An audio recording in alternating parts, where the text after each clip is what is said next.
Congress party అధికారంలోకి రాగానే ఆశా వర్కర్ల జీతాల పెంపుతో పాటు వారిని ప్రభుత్వ ఉద్యోగులుగా గుర్తించడం జరుగుతుందని ముఖ్యమంత్రి హామీ ఇవ్వడం జరిగిందని, అధికారంలోకి వచ్చి 18 నెలలు గడుస్తున్నా ఇప్పటికీ ఆశా వర్కర్ల కోసం మాట్లాడకపోవడం బాధాకరమని ఆశా వర్కర్ల సంఘం చినశంకరంపేట మండల అధ్యక్షురాలు దేవమ్మ అన్నారు. చినశంకరంపేట మండల కేంద్రంలోని మెదక్ చేగుంట రహదారిపై తహసీల్దార్ కార్యాలయ సమీపంలో రాష్ట్ర ముఖ్యమంత్రి రేవంత్ రెడ్డి దిష్టిబొమ్మను ఆశా వర్కర్లు దగ్ధం చేశారు. అనంతరం వారు మాట్లాడారు.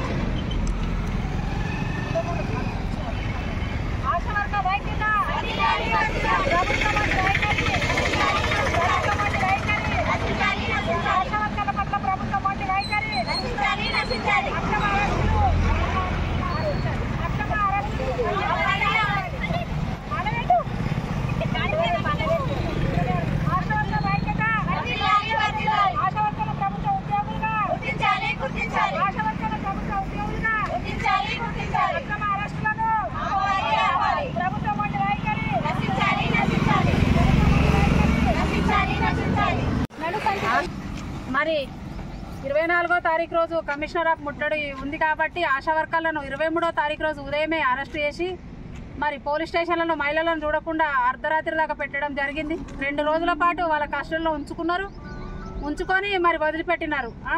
ప్రభుత్వము ఆశా వర్కర్లు అంటే ఎందుకు ఇంత నిర్లక్ష్యంగా వహిస్తుందో మాకైతే తెలియదు. కానీ అసెంబ్లీలో ఆశా వర్కర్ల కోసము మరి మాట్లాడడం లేదు. ఆశా వర్కర్లుగా ఒక బడ్జెట్ కూడా కేటాయించడం లేదు.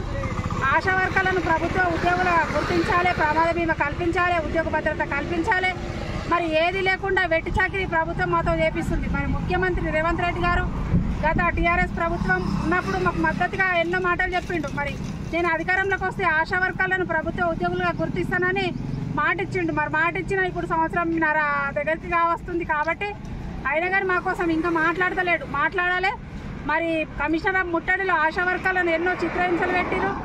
మరి చిత్రహింసలు పెట్టి కొట్టడం జరిగింది. మహిళలను చూడకుండా మరి పోలీసులు కూడా కొట్టడం జరిగింది. లేడీ కానిస్టేబుల్ కాకుండా మరి మగవాళ్ళతో కూడా కొట్టడం జరిగించింది. ఎన్నెన్నో పిఎస్సీలకు తరలించి ఆశా వర్కర్లు నానా ఇబ్బందులకు గురి చేశారు. కాబట్టి ఈరోజు ప్రభుత్వం యొక్క దిష్టిబొమ్మను మా శంకరంపేట మండల కేంద్రం ముందు దిష్టిబొమ్మను దగ్ధం చేస్తున్నాము. ప్రభుత్వము మా పట్ల ఎటువంటి నిర్ణయం తీసుకోకపోతే మా సమ్మెను ఇంకా ఉధృతం చేస్తామని ఆశా వర్కర్లు మేము అందరము ప్రభుత్వాన్ని హెచ్చరిస్తున్నాము.